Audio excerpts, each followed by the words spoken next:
ہمارا یہ نظام حکومت یہ جس طرح اس دور میں تھا فتنہ اور فساد، یہ ابھی تک سدھرا نہیں ہے، درمیان میں سدھرا ہے۔ جب حضرت عمر بن عبد العزیز آئے، پھر سلطنت عثمانیہ قائم ہوئی، خلیفہ عبد الحمید آیا، پھر جلال الدین خوارزم آیا، تو یہ حکومتیں مستحکم ہوئی ہیں، لیکن پھر دوبارہ ہم ٹکڑیوں میں تبدیل ہو گئے اور خانہ جنگی کا شکار ہو گئے، اور ابھی تک ہم خانہ جنگی میں ہیں۔ پتہ نہیں کب کوئی مسیحا آئے گا اور آ کر ہمیں دوبارہ ایک جگہ پر اکٹھا کرے گا، اللہ جانے کب کوئی آئے۔ وگرنہ جس طرح کا دور چل رہا ہے، جس طرح کا نظام چل رہا ہے، یہاں پر اسلام کی کسی کو پرواہ ہی نہیں ہے۔ وہ چاہتے ہی نہیں ہے کہ یہاں پر نظام خلافت قائم ہو۔ یہ جو جمہوریت کا راگ الاتے، جمہوریت یہ بھی نہیں ہے، یہ تھوڑی جمہوریت ہے آپ پسے پردہ جو چاہتے ہیں اسی طرح کرواتے ہیں، اور نام آ جاتا ہے جو اس وقت موجودہ حکومت ہوتی ہے، پیچھے آپ سارا بیٹھے کام کروا رہے ہیں اور ہر غلط کام آپ کرواتے ہیں۔ یہ آپ ہی کی وجہ سے قاضی کو اتنی جرت ہوئی ہے کہ اس نے قادیانیوں کے حق میں فیصلہ دیا۔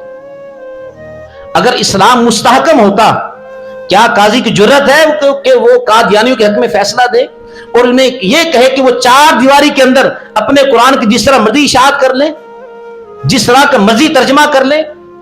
جب قانون نے انہیں کافر قرار دیا، تم کون ہوتے انہیں یہ حق دینے والے وہ قرآن کی اشاعت کریں، اپنی مرضی کا ترجمہ کریں، یا اس میں لفظی یا اس میں مانوی تحریف کریں؟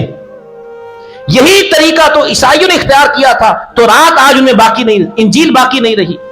یہی طریقہ یہودیوں نے اختیار کیا تھا، لفظی تبدیلی کی، مانوی تبدیلی کی، اور آج تورات کی اصل شکل موجود ہی نہیں ہے۔ یہی کام عیسائیوں نے کیا، آج انجیل اپنی اصل شکل میں موجود نہیں ہے۔ اور آپ اتنی بڑی کرسی پر بیٹھ کر آپ یہ فیصلہ دے رہے ہیں کہ چار دیواری میں وہ قرآن جس طرح مرضی پڑھتے رہے، اس کا ترجمہ جس طرح مرضی کرتے رہیں اور تحریری طور پر اس کو شائع کرتے رہیں۔ کوئی ہوش کے ناخن لیں۔ یہ اسی وجہ سے ہے کہ پسے پردہ ہمارے اوپر حکومت کوئی اور کر رہا ہے۔ ہماری تو سنوائی نہیں ہے، ہماری ووٹ کی کوئی اہمیت نہیں ہے، ہماری بیعت کی کوئی اہمیت نہیں ہے۔